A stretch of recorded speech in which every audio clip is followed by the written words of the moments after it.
एक तरफ जहां पूरी दुनिया में आज क्रिसमस का त्योहार मनाया जा रहा है, तो वहीं दूसरी तरफ इजराइल और हमास के बीच जंग और ज्यादा घातक हो गई है।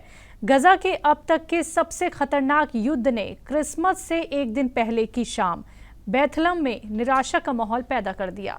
मालूमात के मुताबिक हमास के एक रिफ्यूजी कैंप पर इजराइल ने तब एयर स्ट्राइक किया जब पूरी दुनिया भर में लोग धूमधाम से क्रिसमस का त्योहार मना रहे थे।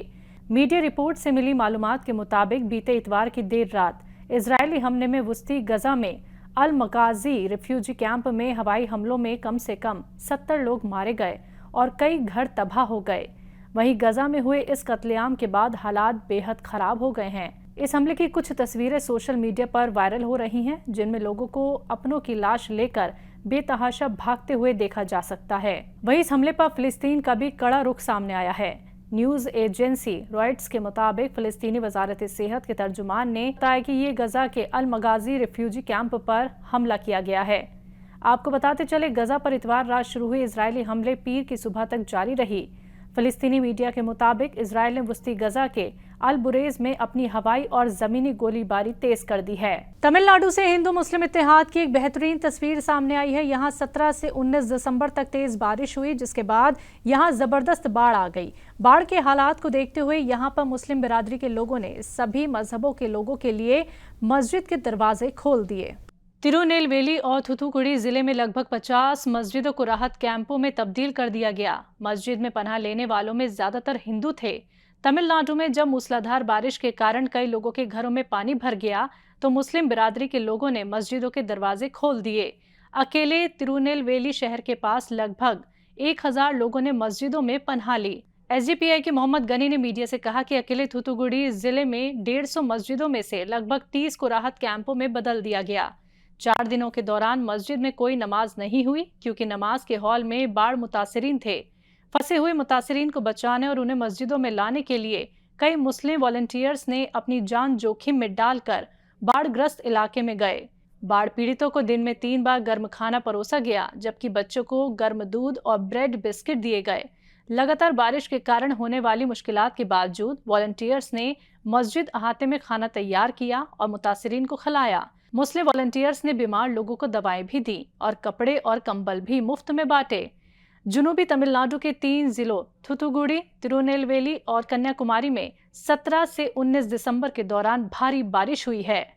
कर्नाटक में हिजाब बैन पर चल रही बहस के बीच रियासत के वजीर दाखिला जी परमेश्वर ने कहा कि सरकार इस मामले को गहराई से देखने के बाद बैन हटाने पर फैसला लेगी। जी परमेश्वर ने कहा, हमने हिजाब को लेकर कोई हुक्म नहीं दिया है। सीएम सिद्धरमैया ने खुद कहा है कि अगर ऐसा किया भी गया तो हम इसकी तहकीकात करेंगे। सरकार इस पर गहराई से गौर व फिक्र करने के बाद फैसला लेगी। कर्नाटक में उस समय सियासी विवाद खड़ा हो गया जब सिद्धरमैया ने कहा कि उनकी सरकार राज्य में स्कूलों और कॉलेजों में हिजाब पर बैन लगाने वाले हुक्म को वापस ले लेगी। ये बयान 22 दिसंबर को एक पब्लिक मीटिंग के दौरान दिए गए थे। उस वक्त सीएम ने मीटिंग में कहा था कि कपड़ों का चयन करना किसी का अपना हक है। मैंने हिजाब बैन को वापस लेने का हुक्म दिया है। पीएम मोदी का सबका साथ सबका विकास फर्जी है। बीजेपी लोगों और समाज को कपड़े, पहनावे और जात के आधार पर बांट रही है। सिद्धरमैया के बयान पर कर्नाटक बीजेपी की तरफ से तीखी प्रतिक्रिया आई है। बीजेपी नेता और साबिक सीएम बसवराज बोम्मई ने सिद्धरमैया पर अपनी सरकार की नाकामियों को छिपाने के साथ साथ केवल सियासी फायदे के लिए इस मौजू को उठाने का इल्जाम लगाया। उन्होंने सहाफियों से कहा कि पूरे राज्य में हिजाब पर बैन नहीं है, लेकिन जहां ड्रेस कोड है वहां इसकी इजाजत नहीं है। मुस्लिम खवातीन को हर जगह हिजाब पहनने की इजाजत है। कर्नाटक हिजाब विवाद पर एआईएमआईएम चीफ असदुद्दीन ओवैसी ने अपना बयान देते हुए कहा कि सीएम एक जनसभा में कहते हैं जिसको जो पहनना है पहने, और वही बात मीडिया के सामने कहते हैं। अभी इस पर विचार चल रहा है। हम सीएम से मांग करते हैं कि आप तुरंत ऑर्डर निकालें और हिजाब पर पाबंदी खत्म करें। अरे भाई, आप ऑर्डर वापस ले लीजिए और ये ऑर्डर निकालिए कि भाई आप जिसको जो कपड़ा पहनना पहनिए, किस्सा खत्म, बखास कोई ड्रेस कोड नहीं होगा। इतना ही निकालना है ऑर्डर इनको, ड्रेस कोड नहीं होगा। आप वो भी नहीं निकालना चाह रहे, और मुख्यमंत्री जनसभा में एक बात बोलते और फिर मीडिया को आके आधे घंटे में कहते हैं कि नहीं अभी हम विचार कर रहे हैं, सोच रहे हैं। तो ये तो कर्नाटका के उन मुसलमानों को, उन मुस्लिम ऑर्गेनाइजेशन को सोचना पड़ेगा जो बड़ा जोरों शोर से प्रचार किए थे कांग्रेस के लिए, वहां पर सिद्धरामैया के लिए। अब वो लोग खामोश क्यों हैं? संसद परिसर में अपनी मिमिक्री से सियासी तूफान उठाने वाले तृणमूल कांग्रेस सांसद कल्याण बनर्जी एक बार फिर से सुर्खियों में आ गए हैं। आपको बता दें कि जगदीप धनखड़ की नकल उतारी थी सबसे पहले उन्होंने, और अब बताया जा रहा है कि मगरिबी बंगाल में 24 दिसंबर को एक खिताब के दौरान बनर्जी ने नायब सदर का दोबारा मजाक उड़ाया है। आपको बता दें कि टीएमसी के सांसद कल्याण बनर्जी ने एक बार फिर से दोहराया कि मैं मिमिक्री करता रहूंगा, ये एक आर्ट है, मैंने इसे किया है, अगर जरूरी हुआ तो मैं इसे 1000 बार फिर दोहराऊंगा। अगर कोई आर्ट नहीं समझता तो मैं क्या कर सकता हूं? अगर कोई हास्य नहीं समझता, अगर किसी के पास सभ्य दिमाग नहीं है, अगर कोई खुद को टारगेट समझता है तो मैं मजबूर हूं। मैं समझ नहीं पा रहा हूं कि आप ऐसा क्यों सोचते हैं कि ये आपके बारे में है। वो दिन रात रो रहे हैं, आखिर वो एक बच्चे की तरह इतना क्यों रो रहे हैं? कल्याण बनर्जी यही नहीं रुके, इसके बाद उन्होंने एक बच्चे की नकल करते हुए अपनी मां से शिकायत की कि कोई उसे चिढ़ा रहा है। उन्होंने आगे कहा, आप मुझे मार सकते हैं मगर ये लड़ाई नहीं रुकेगी। पढ़े लिखे लोग जानते हैं कि क्या मजाक है क्या नहीं है, विपक्षी नेता के पास ये समझ नहीं है। आपको बताते चले कि कल्याण बनर्जी ने यह बयान नेता प्रतिपक्ष शुभेंदु अधिकारी के खिलाफ श्रीरामपुर में मुनक्किद जवाबी सभा के दौरान दिया, जिसमें उन्होंने बिना नाम लिए न सिर्फ विपक्ष को निशाने पर लिया बल्कि नायब सदर जगदीप धनखड़ पर भी निशाना साधा। उत्तर प्रदेश के जौनपुर शहर में वाक़ जामिया ग्रुप ऑफ इंस्टीट्यूशन में साइंसी नुमाइश का इनेकाद किया गया। नुमाइश का आगाज मदरसा बोर्ड के चेयरमैन इफ्तिकार अहमद जावेद ने रिबन काट कर किया। आपको बता दें कि मदरसा के तलबा और तालिबात की तरफ से बनाए गए साइंसी मॉडल को देखकर हर कोई दंग रह गया। जामिया ग्रुप के चेयरमैन ने कहा कि जामिया के छात्रों की तरफ से बनाए गए ये मॉडल कहीं ना कहीं छात्रों के हुनर को लोगों के सामने लाने का काम करने के साथ साथ छात्रों में आत्मविश्वास बढ़ाने का काम करते हैं। अब बच्चों में तरह तरह की सलाहियतें होती हैं। कुछ बच्चे साइंस में दिलचस्पी लेते हैं, कुछ आर्ट में दिलचस्पी लेते हैं, और ये जो नया दौर है, इन बच्चों ने मॉडल बना करके अपने आप को ये साबित किया कि ये कर सकते हैं और आने वाली जो ज़रूरतें हैं उसको अभी से उसका एहसास कर रहे हैं।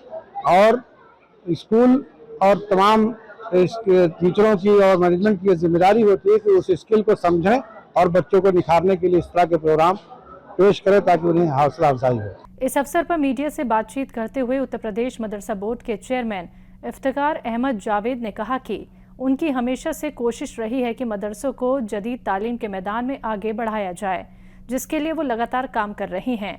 उन्होंने कहा कि आज की साइंसी नुमाइश देखकर लगता है कि मदरसे के बच्चे भी अब किसी फील्ड में पीछे नहीं हैं। बच्चों की प्रदर्शनी लगी थी, उसका उद्घाटन हमने किया और उस प्रदर्शनी को अवलोकन किया और बच्चों में काफी प्रतिभाएं हैं।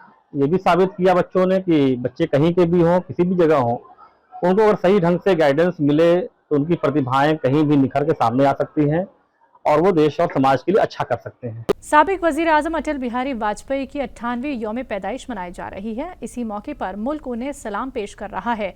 आज सदर जमहूरियत द्रौपदी मुर्मू, वजीर आजम नरेंद्र मोदी, वजीर दिफा राजनाथ सिंह समेत बीजेपी के कई बड़े नेता उनकी समाधि सदैव अटल पर खिराज अकीदत पेश करने पहुंचे। आपको बता दें कि तमाम लीडरों ने साबिक वजीर आजम को याद किया और फूल चढ़ाकर खिराज अकीदत पेश की।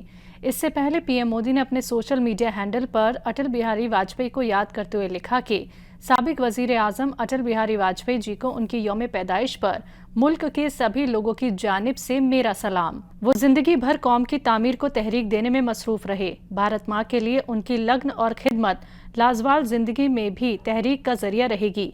वहीं वजीर दाखिला अमित शाह ने साबिक पीएम को याद करते हुए सोशल मीडिया पर लिखा कि साबिक वजीर आजम अटल बिहारी वाजपेयी जी की यौम पैदाइश पर उनको सलाम करता हूँ। अटल जी ने मुल्क और समाज की बेलौस खिदमत की और बीजेपी की तामीर के जरिए से मुल्क में कौम परस्त सियासत को नई सिमत दी। जहाँ एक और उन्होंने एटमी तजुर्बात और कारगिल जंग में दुनिया को बढ़ते हिंदुस्तान की ताकत का एहसास करवाया, तो वहीं दूसरी जानिब मुल्क में गुड गवर्नेंस की तस्वीर को चरितार्थ किया।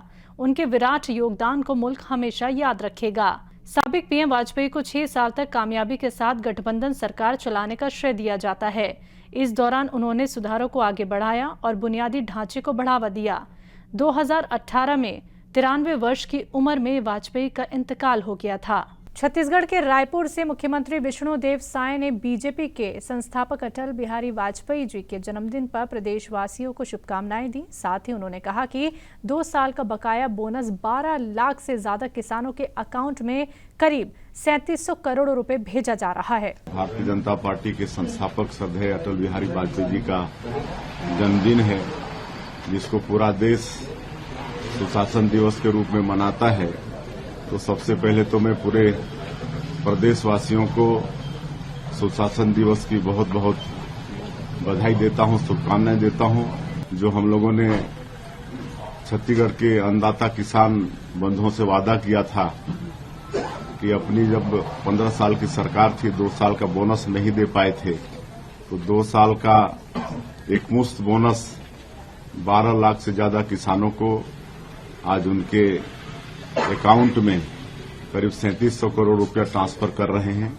देश में एक बार फिर से कोरोना अपने पैर पसार रहा है। कोविड-19 मुतासिर मरीज देश में लगातार बढ़ रहे हैं। बता दें कि 24 घंटे में देश भर में एक्टिव कोरोना मुतासिर मरीजों की संख्या 4054 तक पहुंच गई है, जबकि एक दिन पहले एक्टिव मामले 3792 रिपोर्ट किए गए थे। महाराष्ट्र के ठाणे में कोविड-19 के नए सब वेरिएंट JN1 के 5 मामले सामने आए हैं। सरकार की तरफ से जारी आंकड़ों के अनुसार बीते 24 घंटे में कुल 628 मामले आए हैं। साथ ही इसमें ठीक हुए 315 लोगों की संख्या भी शामिल है। स्वास्थ्य मंत्रालय के मुताबिक सोमवार सुबह 8 बजे अपडेट किए गए आंकड़ों के मुताबिक सबसे ज्यादा एक्टिव मामले केरल में पाए गए। यहां बीते 24 घंटे में 128 एक्टिव केस रिपोर्ट किए गए। इसी के साथ प्रदेश में कोरोना संक्रमितों का आंकड़ा 3000 से ज्यादा हो गया है। बता दें, नया वेरिएंट तेजी से फैल रहा है, लेकिन इससे मरीज गंभीर रूप से बीमार नहीं हो रहे। बीते 24 घंटे में 315 मरीजों का कोरोना संक्रमण ठीक हो चुका है। कोरोना के नए सब वेरिएंट JN1 का पहला मामला केरल में रिपोर्ट किया गया था। अब ये मामले महाराष्ट्र से भी आने शुरू हो गए हैं। तो आज क्रिसमस के मौके पर बीजेपी अध्यक्ष JP नड्डा दिल्ली के सेक्रेड हार्ट कैथेड्रल चर्च पहुंचे, जहां उन्होंने मीडिया से बात करते हुए कहा कि भगवान यीशु हम सभी के लिए प्रेरणा के स्रोत रहे हैं। हम उनसे प्रेरणा लेकर उनके रास्ते पर चलकर लोगों और समाज में सद्भाव, शांति और विकास स्थापित करना चाहते हैं। मैं क्रिसमस के अवसर पर अपनी शुभकामनाएं देना चाहता हूं। उनसे हम सब लोगों को आज के दिन प्रेरणा लेनी चाहिए और उनके बताए रास्ते को ध्यान में रखकर सौहार्दपूर्ण वातावरण में देश में, दुनिया में मानवता, हार्मनी के लिए, पीस के लिए और सबके विकास के लिए अपने आप को हम सब लोग लगाए। यही गॉड जीसस से हम सब लोग प्रार्थना करते हैं और यही उनके प्रति हमारा आदर होगा। यही मैं कहना चाहता हूँ। एक बार पुनः सभी को आज अपनी ओर से, अपने साथियों की ओर से, अपनी पार्टी की ओर से मेरी क्रिसमस।